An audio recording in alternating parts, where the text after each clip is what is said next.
Good evening and welcome to Poems On. I'm Al Basile, and this is the 8th show in the 3rd season. And our theme for today is food and cooking. It's a big theme. My guests are, for the first time, Robert Archambeau, and as a returning guest, Melissa Balmain. Wonderful to see you two. Great to be here. Great. As is my tradition, I invite the new guest to begin. So, Bob, if you want to take it away. Sure, that's exactly where I want to take it. I'm going to start with a poem called Cooking Without Milton, which is dedicated to John Milton, who we all know from Paradise Lost, whether we finished that reading assignment in freshman English or not. It's dedicated to John Milton for his neologisms. And one thing you're going to find with all the poems that I've got here is they're only kind of about cooking and food, because everything I've ever written is about writing or art or as a tribute to someone else's art. Sort of literature is criticism by other means for me, I guess. And this is about the new words that Milton came up with and inserted in Paradise Lost. After Shakespeare, I think he's the record holder for inventing words that stuck, that became part of English. He's also got a few that are, kind of deep cuts, we'll call it. They didn't really catch on. This is the poem called Cooking Without Milton. There'd be none of it, nor would the army's airborne leap, nor could the sensuous lovelorn half starve for what they lacked, hot-headed or cherubic lapse into complacency. It's true.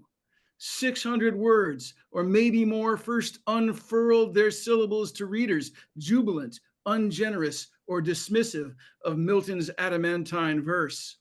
And no such reader's jubilance, nor ungenerosity, nor her dismissiveness could be, had he not wrote.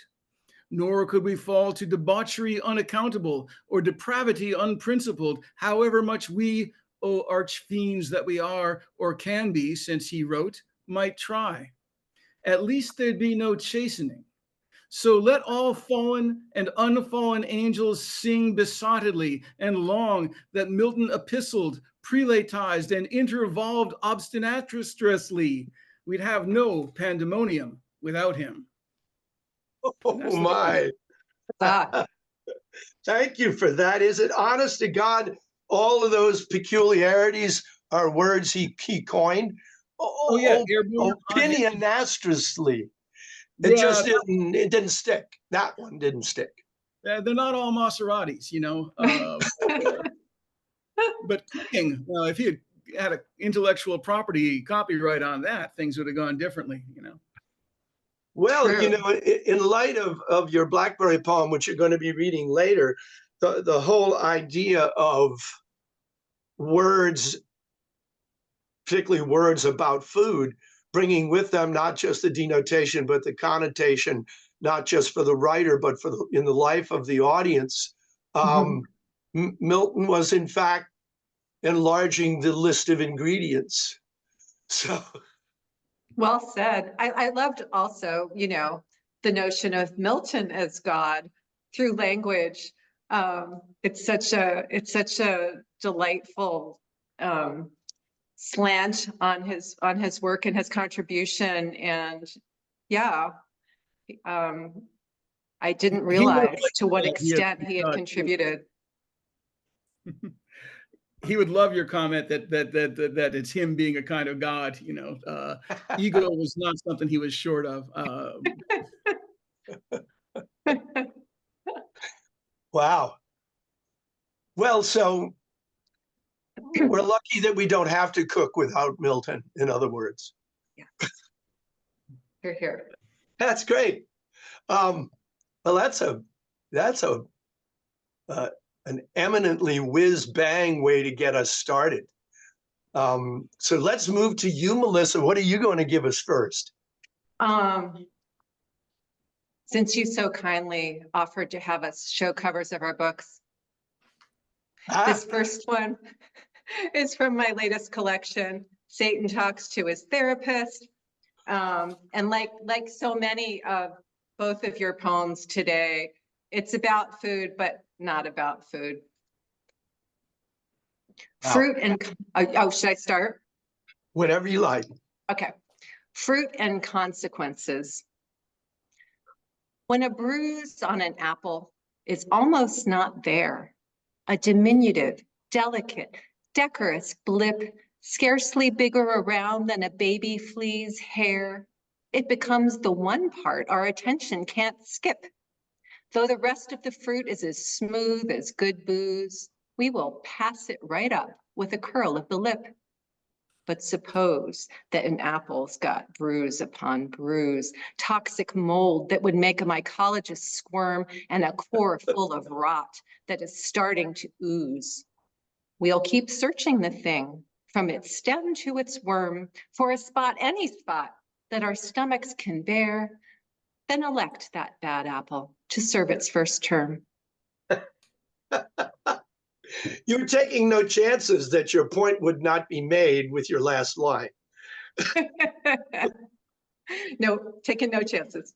But you know, current political climate notwithstanding, this is a human tendency that is exhibited all the time and has been around for a very long time. And you know, it's a kind of a variation on that quote that we judge ourselves by our intentions and other people by their accomplishments. We favor our own view. Let's put it that way. But wow, It's terzarima, isn't it? Yeah. I was just, who was it? Daisy Freed was just saying that someone told her no one writes in terzarima anymore. That was 2 days ago. Now we're 2 days too late. I sent her to Dante Gabriel Rossetti, who also likes the form. But stepping away from form, I have to tell you about this poem. At first, I was very much not on board because I'm a great believer in the farmer's market, ugly, fruit, the heirloom tomatoes that look like they've been around since the Middle Ages. And then, of course, Volta, right? And everything gets spun around and reversed. So you gave me quite a roller coaster ride about apples with this one. All right.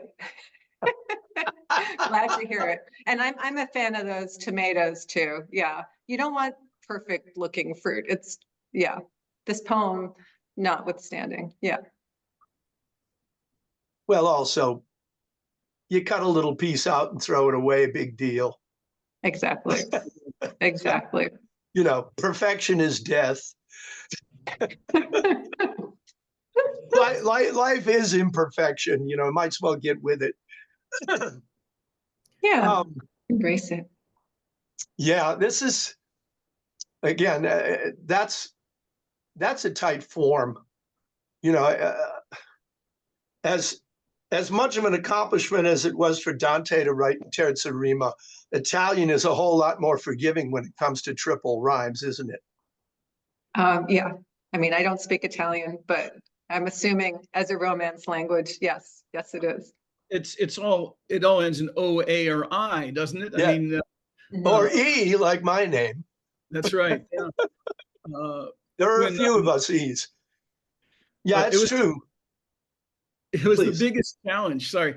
When Robert Pinsky ages ago translated the Inferno into English, he came by and to where I work, and we were talking about it. And he said the biggest challenge was sticking with Terza Rima, because you know English has no standards about ending. You know, we'll end on any letter or anything instead of the vowel endings of Italian.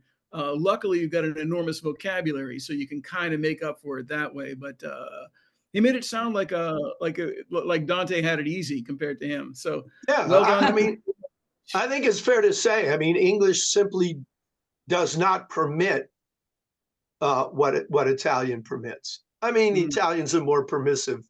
That's not a news item. Anyway, thank you again. Great way to get us started.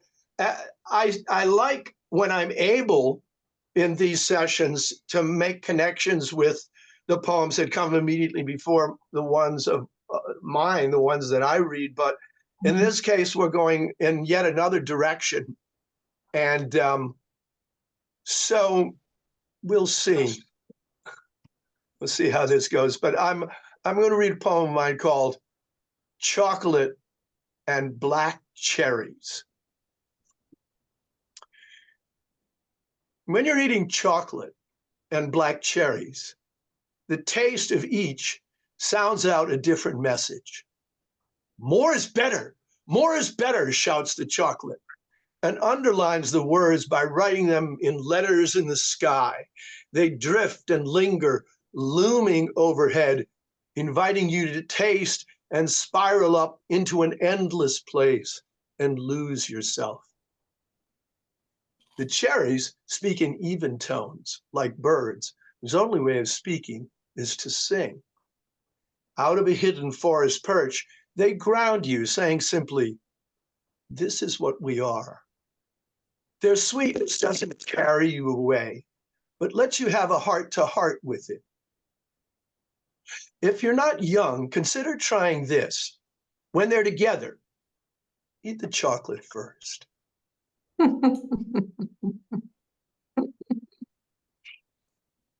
I really wish I had some chocolate and cherries right here, Al. Well, I would have provided them if I could have over this distance, but sorry, I didn't. Oh, I love the lines. Their sweetness doesn't carry you away, but lets you have a heart-to-heart with it. That's wonderful. Yeah. Well, thanks. I think there is something about the sweetness of chocolate that makes you, that's addictive, that wants you to keep eating more and more and more. And that's what I'm trying to get at with this imagery of being taken up into the skies, while the sweetness of the cherries is more natural. And maybe the natural world, I mean, addictive things are part of the natural world too, but I mean, I can live in moderation with black cherries much more easily. So, as someone who's eaten cherries and chocolate, though, I got to disagree with the order at the end. It's necessary for the poem, of course, but you know, the chocolate's going to be sweeter than the cherries, unless you're eating that high cacao content, you know, that's like one bite and you're done. I'm not sure I've ever had that. One bite and you're done doesn't sound. Trader Joe's has a bar that's like, it's not baking chocolate, but it's close. It's very good, actually. Although now that we know there's probably cadmium in it. But anyway. But baking chocolate is not sweet. Right. I'm saying their chocolate, it's for eating, but it's almost as bitter as baking chocolate. Really? Well, I'm glad we're actually talking about food in a show about food, because you've given me some homework. We have a Trader Joe's in Providence, and okay, try it. Report back. I think I got an attorney friend. I mean, they're just going to look into this. So excellent. I like it.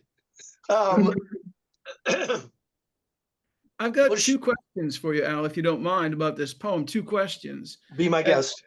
The first is, so the young should be eating the cherries first. Is that the implication?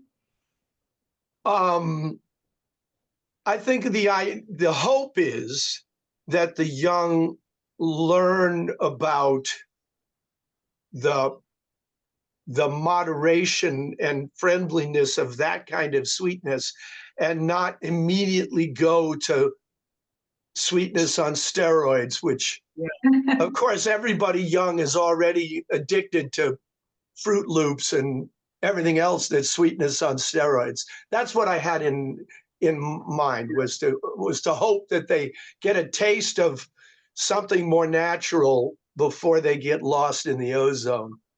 But well, even though I, at this juncture, definitely belong to the category of those who are not young, I'll conduct some field research here. I'm going to try it both ways.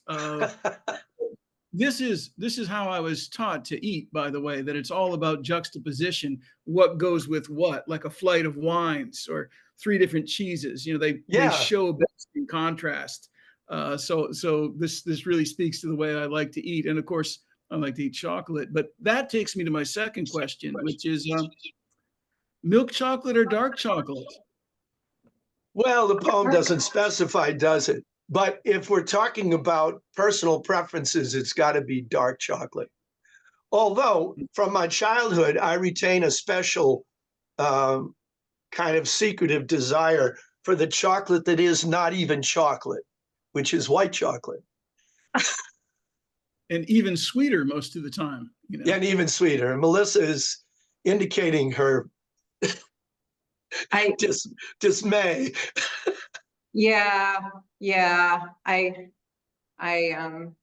have said, and I will say it before, white chocolate, or sorry, chocolate is to white chocolate.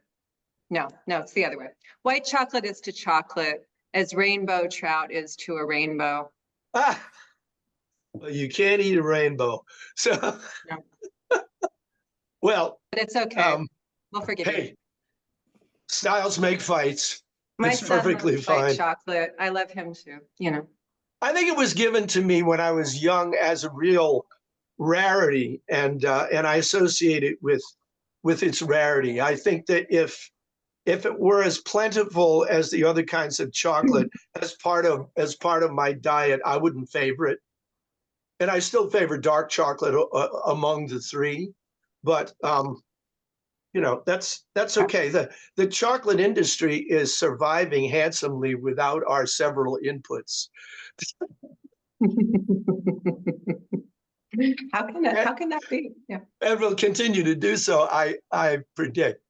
Well, let's go to round two. What do you have for us, Bob?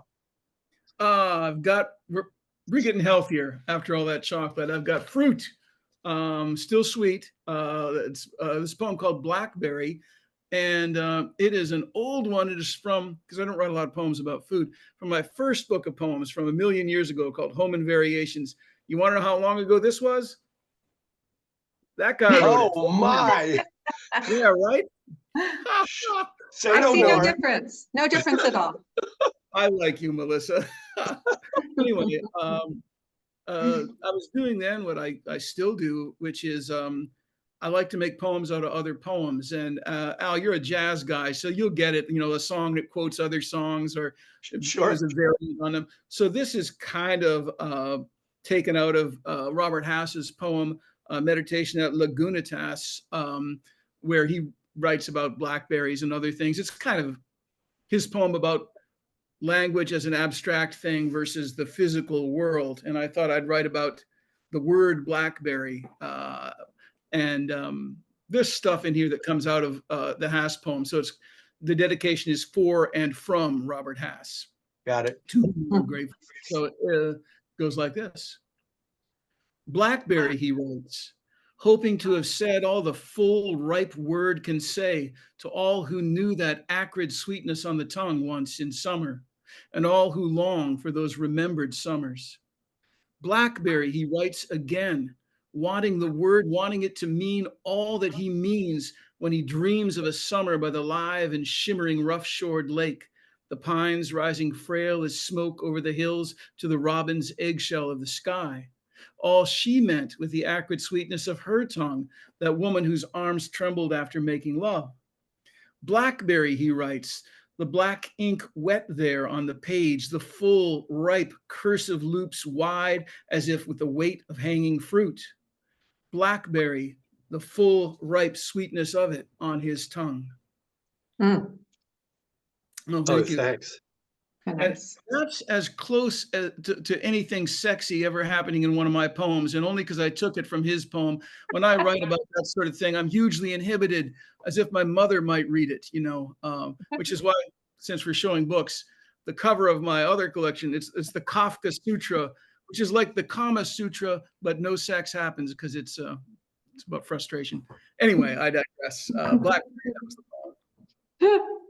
Yeah, I do love the innuendo in that poem. The slantwise telling, it's wonderful. You know, I like in particular the transformation of the the description of the word at the beginning, talking about the acrid sweetness on the tongue, which I take to be the actual acrid sweetness of an actual blackberry, down to the bottom to the full ripe sweetness of it on his tongue. After we've been taken through all of the stages of meaning, of connotation that the word summons up for the writer and hopefully for the reader. And it really kind of speaks to what we do as poets in pairing words with things. And, you know, Joyce had that passage in, I think it was in Portrait of an Artist, Portrait of the Artist, about the colors of words. And he goes on to talk about their flavors. And so this word blackberry moves through different spheres of reality in the course of this poem, you know, and what it means. And the thing that I keep coming back to in as part of the entire exercise that we engage in when we use words to stand for other things is that what they mean to us, we can excavate and get out into the poem, but we're always operating in a kind of act of faith that the personal connotations for a reader will be close enough and strike her or his own experience often enough that we can believe that there will be a real contact and conversation. And so that's what I keep coming back to. And maybe it is ultimately in the naming of things is an act of faith by itself, that we have a chance of understanding each other when we use a word. And we've all been at stages in our lives where we've used words that we discover clearly mean something different to the person we're speaking to. And those moments for me are the ones where despair creeps into the enterprise, where this is never going to work. Happens. So to me, this poem strikes a blow on the other side of that argument, and I really value it for that. Yeah. That's nice to hear you say. For me, when I pick up a word, and this sort of speaks to how I think I'm sort of incurably an aesthete more than I am anything else. It's like picking up a heavy brass object or a paperweight. I like the feel of it. You know, blackberry's got the BL and then the B, which is an alliteration, but kind of a weird one. I like the shape of a word when I write it down. I like the chew of a word in the mouth, and then communication. Yes. Some of my idols would hate me saying this. W.H. Auden hated the notion, at least in his later career, that you would sort of lead with sound and let what you say not matter as much. He found that horribly irresponsible because people had taken his words quite seriously. And I have the good fortune of not having been in that position, right? You know, with people treating my words as consequential. So I just get on them for a while, you know. Wow. Yeah, they weren't messing around when they named the technology, the BlackBerry back in the day, you know? Oh, with all of those connotations, all of that weight, all the sweetness of having this in the palm of your hand. I can bore you with this because I know the first name that the company, the Research in Motion, they wanted to call it the mail merge because you could do your email on it. Well, they took it to a guy named David Plasek who names things. And he said, people hate email, but black makes it serious, like a black limousine, and berry makes it fun. And Apple has already paved the way for that to be, you know, fruit to be high tech. And it's got those little nubblies. It had a real keyboard, you know, like a BlackBerry would have. He was brilliant. He also named the Swiffer and Dasani water. He's one of my, I think he, you know, in a way he's a poet, right? Yeah. Well, This is the best thing I have learned all week. Thank you. I'm here to help. I've got a poem about Adam being given the power to name the animals. And it goes back to the idea of what it means to give a name to something that exists outside of its name.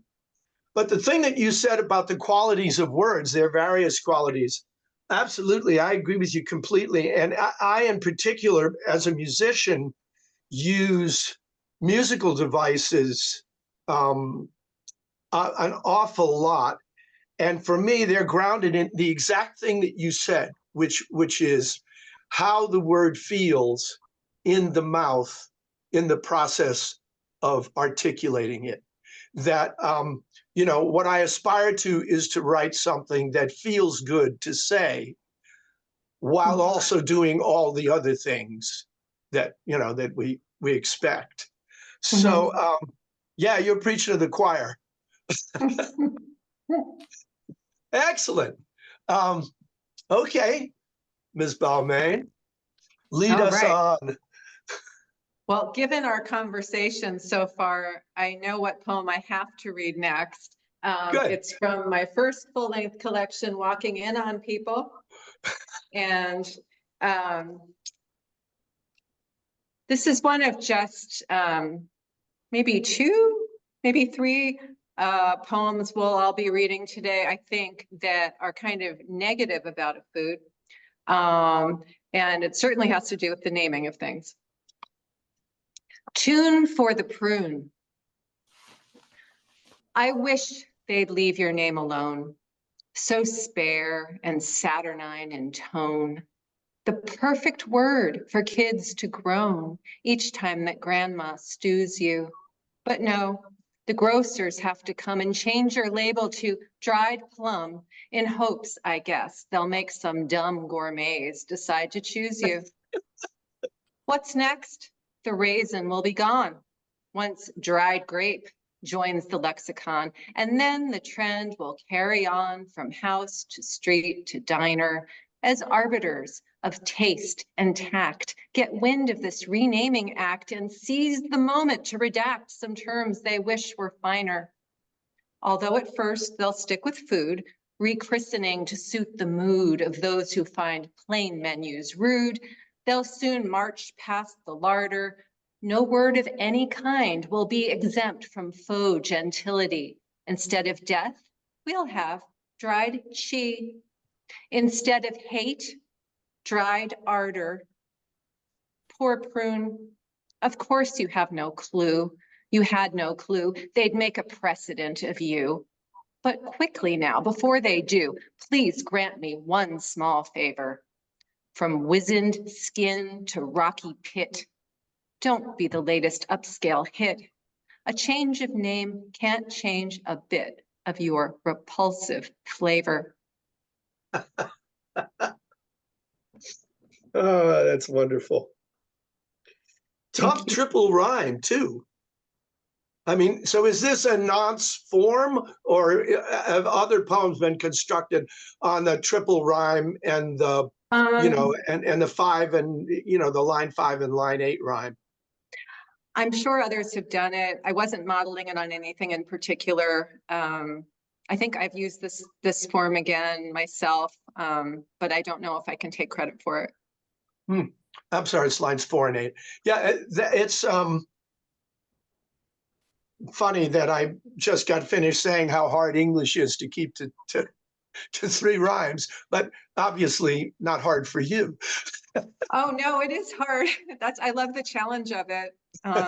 Yeah, I love the challenge. I mean, we've talked about this before, but like as Rina Espaillat put it, the tighter the box you put me in, the happier I am. Yeah. I really do feel like it's a way to get to better thoughts, more interesting thoughts. Sure. So, all right, I must ask, are you of the stripe that thinks that if we were to rename the prune, we could somehow salvage its bitter taste? Would a prune by any other name taste as bitter? Yes.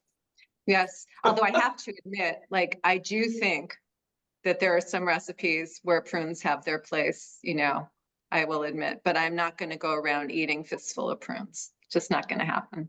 I'm not sure I've even eaten one ever. Although I guess as a child, I was required to drink prune juice on specific occasions. Oh, abuse. Well, it was for, I was told, a good reason. I'm just kidding. But yeah, that's my grandfather used to stew them. So if you were going to spend the night at grandmother and granddaddy's, you were going to get stewed prunes in the morning. Now, what's the ethnic origin of that practice? I don't know. My grandfather was Italian. I lied Really? when I said I speak no Italian. I can count to 10. That's it. Wow. Yeah. Well, this is great. And of course, you do make a bit of a turn at the end. But I think the prune. That's where I felt betrayed this time. You know, last time I was unsympathetic, and then the poem turned, and I was like, unsympathetic to the statement, not the poem. And this time I thought, finally, someone's standing up for the prune. Who will speak for the prunes? I said, Melissa will speak for the prunes. And then no, at the very end, the carpet's pulled out from under me in a stunning volta, and I fall on the ground. You know, you were a prune apologist. I'm with the prunes. Put a little caramel sauce on a prune. Don't stew a prune. That's abusive, you know. Caramel. Wow. Are you handing these out at Halloween? I might start. I might not be the house people go to. You know. Wow. But you're serious about that. What, you put what on a prune? What did you say? I don't put anything on a prune, but I've had them with like something like a tart with apples, you know, and a sweet sauce on it. And I've thought they're all right, you know. I mean, if you can make a pie out of rhubarb, you can make a tart out of prunes, and you can. Well, that is true. And I did grow up with rhubarb pie because we had rhubarb growing in our backyard. When I grew up in a park. My father was a public servant. He was a superintendent of parks in the city in which I was born. And so we lived in a park, and there was all this rhubarb growing right outside the back of the house. And so my mother would harvest some of this and make, she would often make strawberry rhubarb to cut. That's a good combo. To cut the taste. And so I haven't had that since I was a child, but that's as close as I get to dignifying the taste of something that a prune could contend with. Wow. Well, to take us away from the probably, you know, unresolvable problem of the worthiness of the prune as an article of cuisine, I thought, Melissa, something that you said after you read the poem was very interesting, because I read this and I was banging my head against the wall about the form. You know, is it rhyme royal? It's not rhyme royal. I have going through all the things I have a vague recollection of, and I'm glad it's a nonce form because I don't feel as completely ignorant as I would. But when we were talking about why rhyme, I thought that was very interesting because the other day, a young poet, very much a formalist, a guy named Elijah Blumov. I know Elijah. Elijah. Okay, well, he moved up to Chicago, and I thought, let's get together and meet. And so I invited him to come down to a cafe where some writers sometimes hang out. And that day was an unusual grouping because it was mostly surrealists. I mean, real hardcore surrealists who have paragraphs about them in the Encyclopedia of Surrealism type people, serious. And, you know, they believe in the unconscious and spontaneity and automatism. And Elijah seems more like an Ivor Winters guy, you know, like control isn't just an aesthetic principle, but is a kind of a moral principle. And he was speaking about rhyme as a way of structuring and controlling language. And I thought, well, we're going to run into trouble between Elijah and Penelope Rosemont, who is the surrealist. And she spoke of rhyme in exactly the way you did, Melissa, which is to say, it takes you out of what you were going to say. The language gives you a set of options, and that those might surprise you. They might be different from what your initial conscious choice would be. And I thought that's a formalist principle that is also a surrealist principle. And I thought, I felt like I love that. ground. I felt very good about that. I Wow, love that's that. I yeah, mean, I do should I do add, too. I should add that I don't think that rhyme is taking me away from what I want to say. I feel like it's leading me to what I should say, like That's my deeper thoughts, like what I really think. It's almost like writing as a way of thinking, and for me, rhyming is a way of thinking, if Yeah. that makes sense. Yeah, yeah. Well, But I love that I apparently have a foot in surrealism. I feel very validated. yeah, that's a great discovery, Bob. It's great Yeah. to hear that. I would also add to that um, different kinds of form, including rhyme, the way they affect me, because I don't write any free verse anymore, although I did when I was in college, but I haven't for, more than 50 years. I have the way that I am able to keep going is I've tricked myself into believing that whatever I'm writing, it's kind of a Platonic idea, already exists in a complete form, and I'm merely discovering it. I'm uncovering it, but it's there. So what that means is if I'm working on a type form like a sonnet form, which requires that I keep to meter and rhyme, when I'm looking for that solution, I'm looking in the context of believing that there is an answer, and that allows you to keep going. I think that if you're in a situation where you're not sure that there's a way to solve the problem, Yeah. you might give up.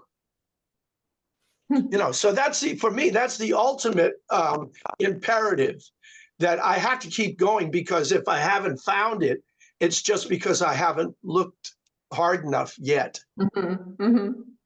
It's like Michelangelo releasing the form from the block of stone, right? Yeah, It's take there. away everything that's not the pietà. But also, exactly. I just want to go back just to some details. The two lines about death and hate being dried she and dried ardor are just brilliant. Oh, thank you. I mean, it's too bad that the structure did not permit the ardor to be congealed ardor. Well, I should give a shout out to the late great Kim Bridgeford here, by the way. This poem first appeared in the journal she founded, Mezzo Cammin, and it was a longer poem when I sent it to Kim, and she rightly pointed, because I had more things, more names that would be changed. I don't even remember what they all were, and she was like, I think this could be shorter. So I believe it's a stanza shorter than when I sent it to Kim, and it, like so much, especially in a humorous vein, brevity, wit, etc. Sure. Yeah. Well, I mean, this certainly makes its point on the humorous axis, but as is so often the case with your work, it's more than that. It gets you thinking, and that's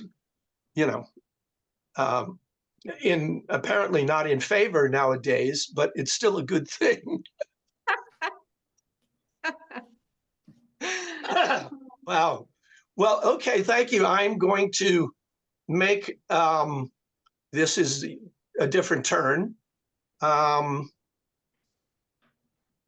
of course, as the only child in a Sicilian American family, the whole process of cooking and eating was sacramental in its essence. So, and I'll get to that in my final poem of the day. But for now, I want to read a poem about memory and loss that's indexed by food. It's called My Mother's Baking Dish. And I still have some of my mother's baking dishes, although not this particular one, as you'll see. Cradle of 1,000 childhood pies, the milky Pyrex dish had shattered at my adult feet when it slipped from my hands after washing in the kitchen sink. Flying far and wide across the floor, the glassy shards and splinters scattered out beyond where I could see them. Picking up the biggest pieces carefully, I filled the dustpan with the jagged fragments, braving the newborn edges with my fingertips, respectful of their bite. And not until a thorough sweeping and a vacuuming did I return to walking in bare feet. Months later, when the risk of sudden cuts had dimmed, I got up from the table careless, and a familiar trill of pain shot through my big toe when I put my weight on it. Sitting right back down, I ran my hand over the guilty place until it spoke again and guided me to its removal. There beside the blood, a sliver, white as milk, improbably against the odds, reminded me how memory returns out of proportion to its first importance. Mm. Mm. Such a great way, Al, of talking about the way that when you've lost someone, that grief can rear back up unexpectedly. Yeah, when you think you've been through the stages, you're done now. Yeah, Yeah. but you never are. Well, you never are, and this is just a metaphorical way of showing it. That's not so different in that it's grounded in a simple truth about the body, the physical body, as opposed to our emotional bodies. Mhm. And yeah, I mean, that the milky glass, the white glass baking dishes. I have some now that she used that are transparent, but Mhm. there's something about the white one that I lost that had a special, I don't know, that had a special that gave me a special feeling. I don't mean the pain. When Yeah. it was whole and unbroken, it didn't give me a pain. Well, But you know what the ceramics people would do? My father was a professor of ceramic art.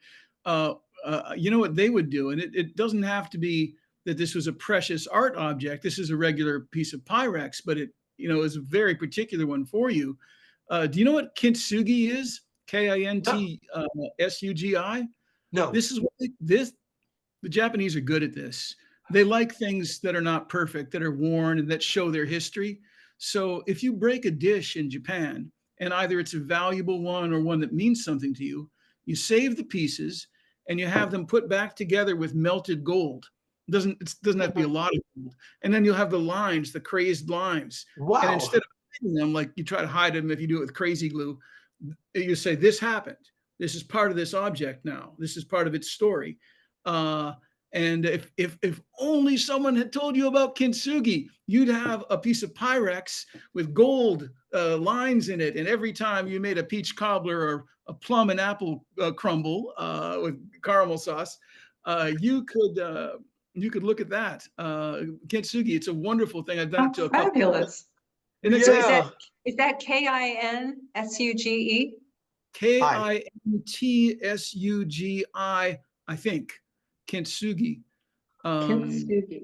Well, Yeah. any day I learn something is a good day. And so this was already a good day because I learned stuff earlier in this conversation. But that's a great thing. And whether I ever have the opportunity to put it into practice, I mean, there's a poem in that metaphor for sure. Well, I want to thank you, by the way, separate note, for the first word of this one, right? Cradle of 1,000 childhood pies.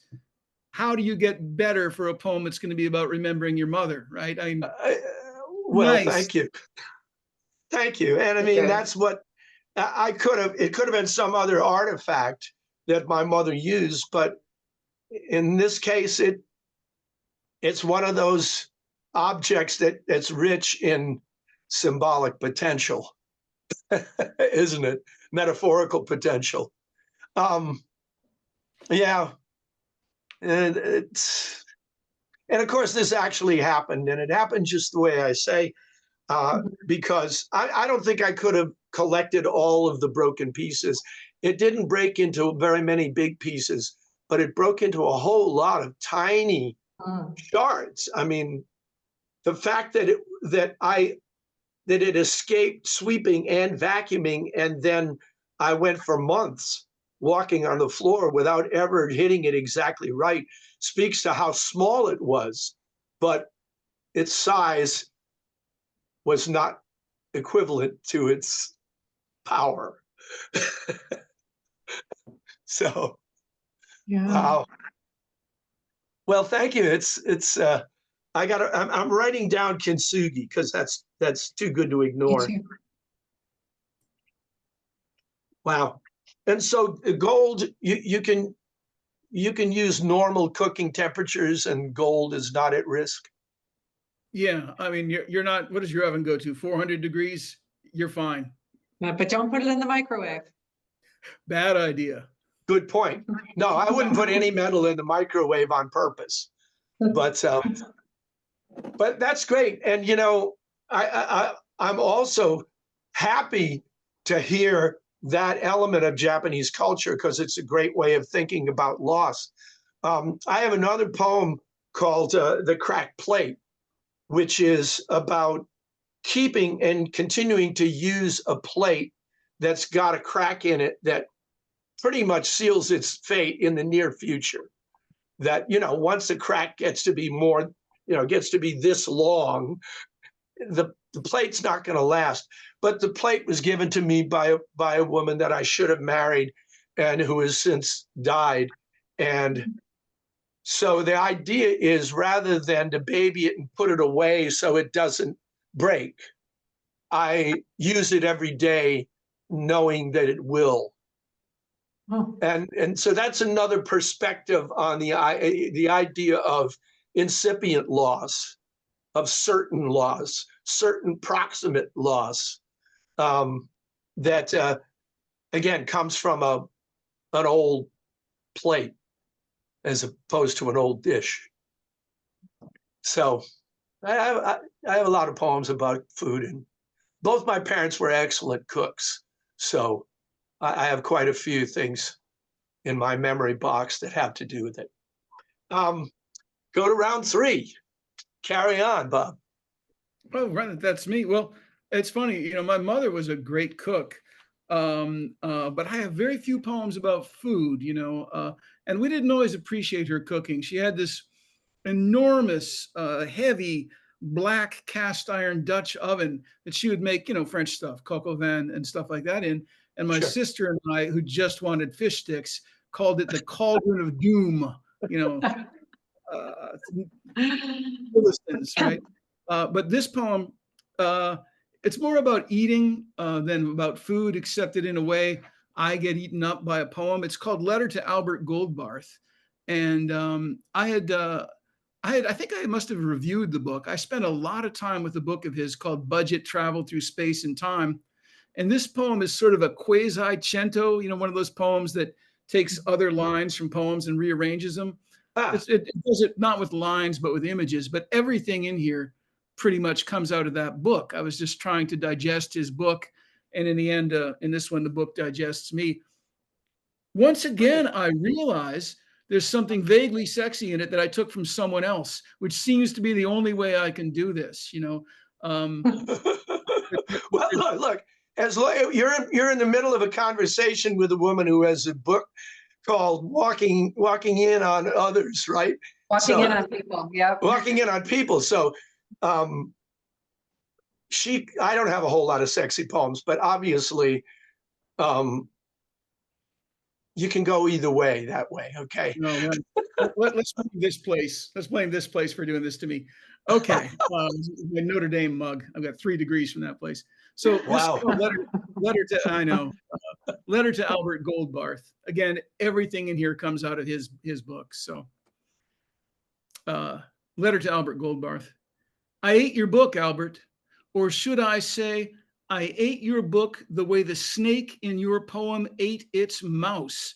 First, the slow survey of rich terrain, then somehow, without an indication of speed or even movement. It was easy. I was stretched out on the couch. I gulped the living thing down whole. But that's not right.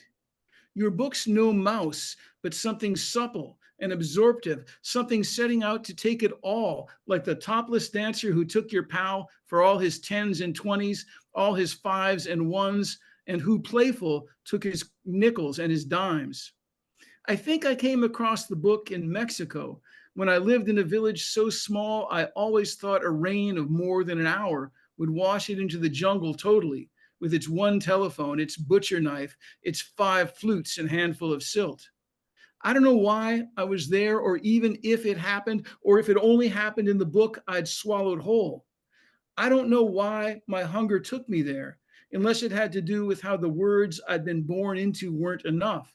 And I'd come because I wanted more inside me, more digestion stones, like what an owl has, and more for them to go to pulverizing work on.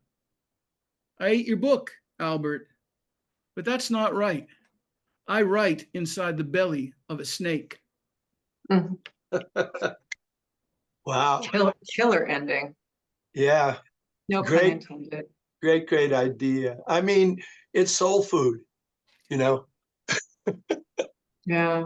The whole poem is like the best fan mail ever. I hope he takes it that way if he tunes in, rather than sending me a letter from his lawyer, you know. You never sent this to him? He does not take email, and I didn't have a mailing address. Wow. Yeah, the one time we brought him up to a literary festival north of Chicago, you know, we had to do it practically by carrier pigeon. Well, send it, strap it to a pigeon, send it to him. Any one of us would love to get something like this. Absolutely. Isn't that true? Yeah. Yeah. That would be good. It's true about his poems absorbing everything. I remember, I think it was Stephanie Burt who said this, that in an era of skinny poems, his poems were wacky, Albert Goldbar's wacky, talky, and fat, because they just have a lot of things in them, a lot of events and sort of stuff that you probably would run across if you were browsing in an encyclopedia. Which I always liked poems that had a lot of oddball things to say in them. And so it's one of my favorite things about Goldbarth. So yeah, I guess it is fan mail in its way. Yeah. I mean, one telephone, a butcher knife, 5 flutes, and a handful of silt. That's, talk about a recipe for something. For a very small Mexican village in the 70s. Oh. Yeah. I mean, it is the whole issue of what hunger is about, what food is about, what satisfaction is about. I mean, these are primary things. And I think that as writers, we like to think that we're producing something that is tasty and nourishing. I mean, I guess there are some people that don't care if they're nourishing, but, and this is kind of a testament to the achievement of that. So, wow. Yeah. Budget travel through space and time. Yeah, that's Albert's book. That's a good title. It's a great title. Yeah. It makes me want to read the book, which I guess is what a great title should do. Yeah. I should have brought that with me to wave at the camera. I mean, I owe everything in that poem to him. It's just reassembling bits and pieces. Wow. Well, I mean, we're swimming along in the current. So carry us further downstream, right. if that's where we're headed, please. All right. This next poem appears in the September issue of Lighten Up Online. I encourage people to check out that journal if they haven't already. It's kind of the the friendly British counterpart to the journal that I edit, Light. And yeah, and it begins with a term I imagine is familiar to both of you, but I want to define it in case anyone watches this and does not know what tradwife means. The word tradwife refers loosely to a woman who embraces raising a family, caring for the household in a very traditional way. Okay, and it's gained popularity fairly recently. But as you'll see, the poem's not exactly about tradwives. Okay. No ifs, ands, or bots. Tradwife? No thanks. I'm not the type you'll find exclaiming yippee, yes sirree, or YOLO at thoughts of chores I might be doing solo, especially the old school kitchen kind. Churn butter? Grow a sill of herbs? You're kidding. Give me boxed broth and Hellman's mayonnaise and sourdough I didn't have to raise. Give me technology that does my bidding. Yet, how I love to cook up verse from scratch, to hand pick thoughts I planted as a kernel within the fertile pages of a journal, add rhymes, a meaty or a salty batch, then whip them into something that, although it may stink at times, tastes vastly fresher than the glop inside an algorithmic can, because you know it comes from me, trad poet.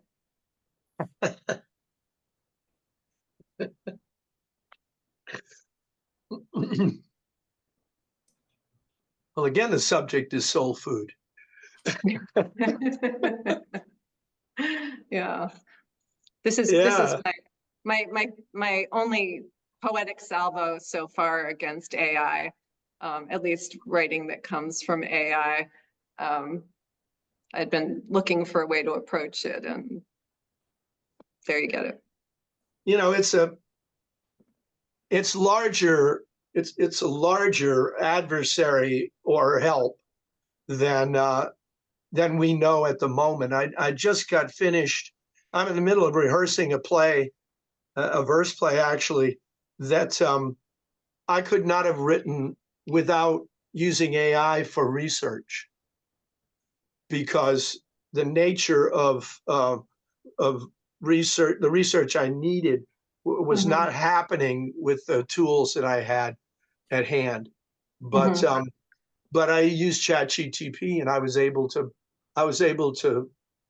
focus very narrowly on the specific things I needed to know, that none of the larger articles were giving me. And so it's like anything else, you know, that knife can help you dice the tomatoes or avenge your father's death. Yeah, but I'm betting you did not use that knife. I got to get rid of that metaphor. You did not use ChatGPT to do your writing for you, right? No. Yeah.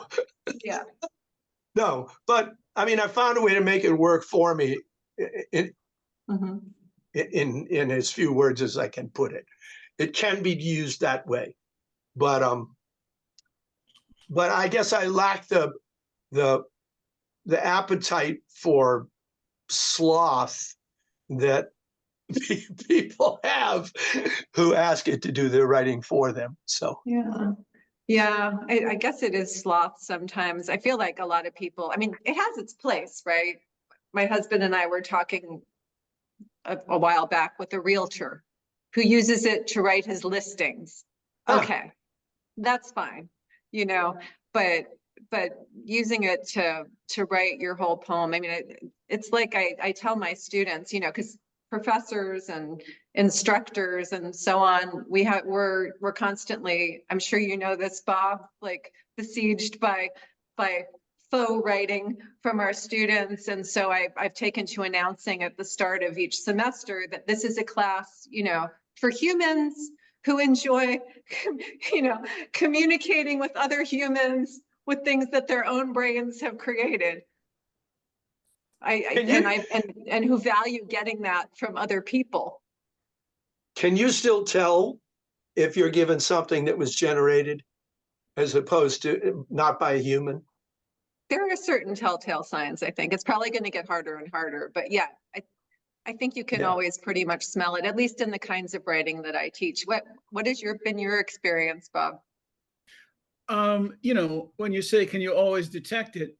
It's like when I was talking to someone who said, they're talking about driving and how they always see bicyclists. And I ride a bike a lot, and you feel like a lot of people don't see you. And you think, Mhm. well, you always see the ones you know you saw, so you don't know which. Right, right.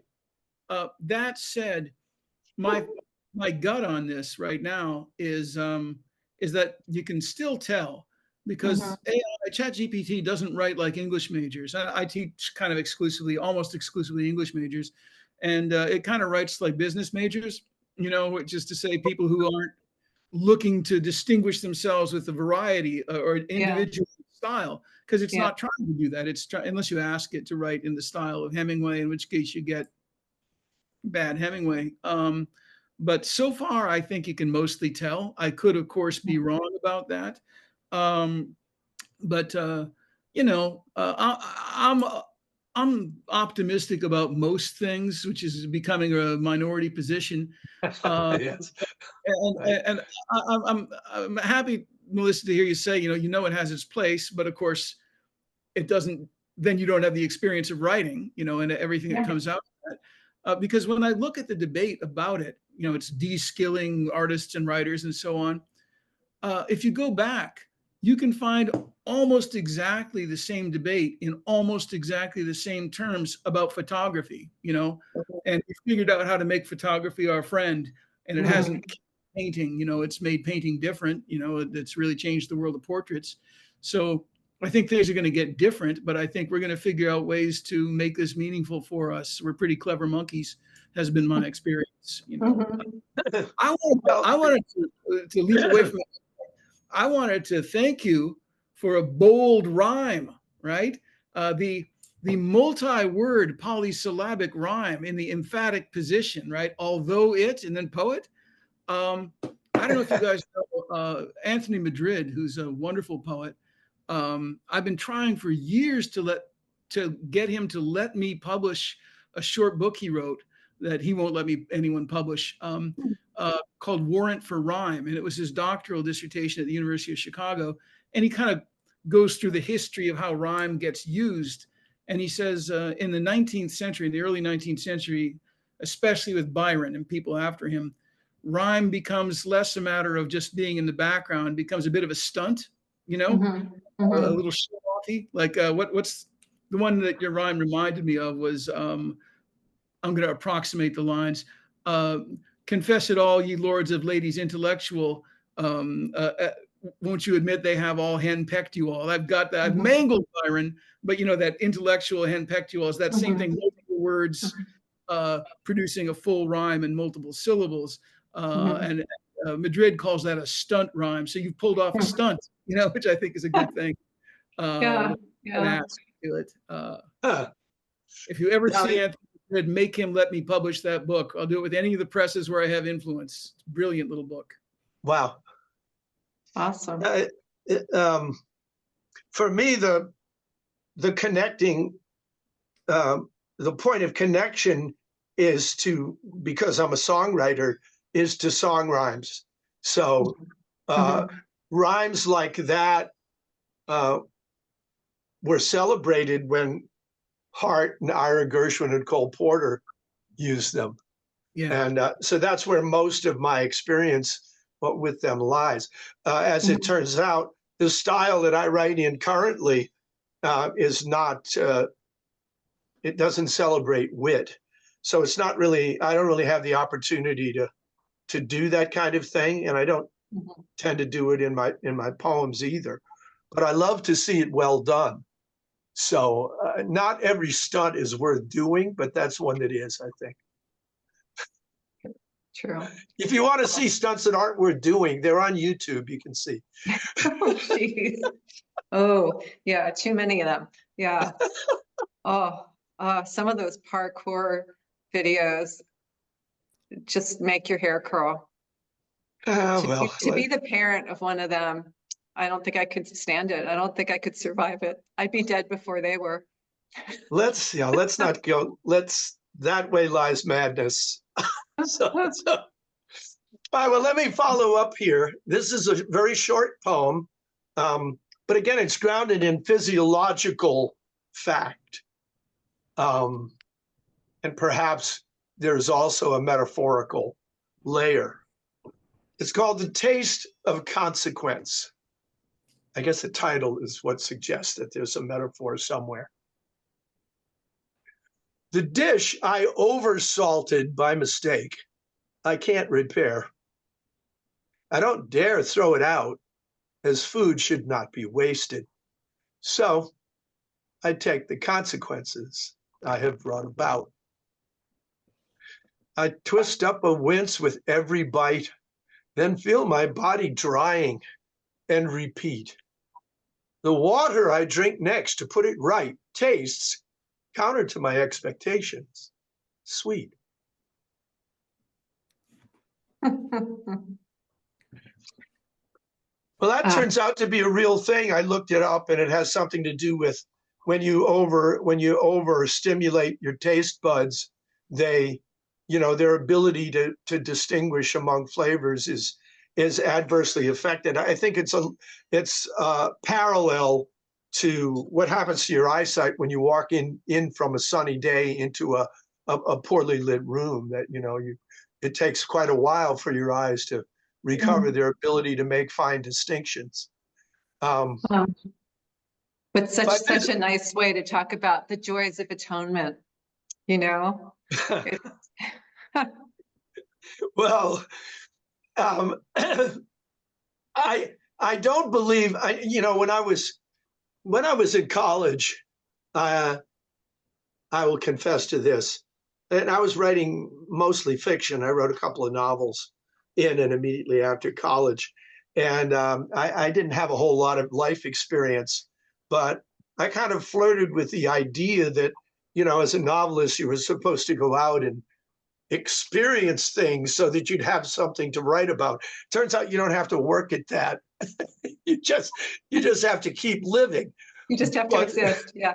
Yeah. But it seemed like a romantic notion, that there was some justification to doing things for the sake of the experience of having done them, which I mostly resisted, but then enough things happened to me that it didn't matter. But in this case, this poem came directly from this thing happening. I was making dinner, I goofed up, I put in too much salt. If I threw out, I couldn't throw it out because then I wouldn't have enough for dinner anymore. And so I just decided to bite the bullet and eat it. And I did not know what was going to happen, but I needed to drink some water. And then the sweetness really got my attention because that had never happened to me before. And so that's where the poem came from. Although when I was younger, I might have been looking around for some kind of experience that I could then write about. This one completely blindsided me. Yeah. We can take this from the realm of the humanities to the realm of the sciences, because I did conduct an experiment this morning thinking about your poem. I decided, let's salt the bejesus out of these eggs and then drink some water. And here's my main note. Maybe it's going to show when I get there. And confirm. So, what a sacrifice. You ruined your eggs for an experiment. But you see, here's where we're different, Melissa, because you correctly and profoundly saw this as a poem about redemption, right? Not as a terrible thing, but as a release and a pleasure. And I only read this as a matter of the senses, right? Like the black cherries next to chocolate, and which way is the correct order from a purely Epicurean point of view. And this confirms my status as a mere hedonist, right? And aesthete, deficient in the moral dimension. So I love your experimental spirit. Yeah, I thought it confirmed the idea that you were a fan of reproducible results. Oh, yeah. Okay. Yes, And- the scientific mindset. We'll go with that. Well, your secret is moderately safe with us. All secrets are safe in poetry. That's the best thing about poems. No one's watching. Just do whatever you want. You know? Oh, yeah, that's true. Yeah, in plain sight is usually the safest place to park your deepest, your deepest secrets.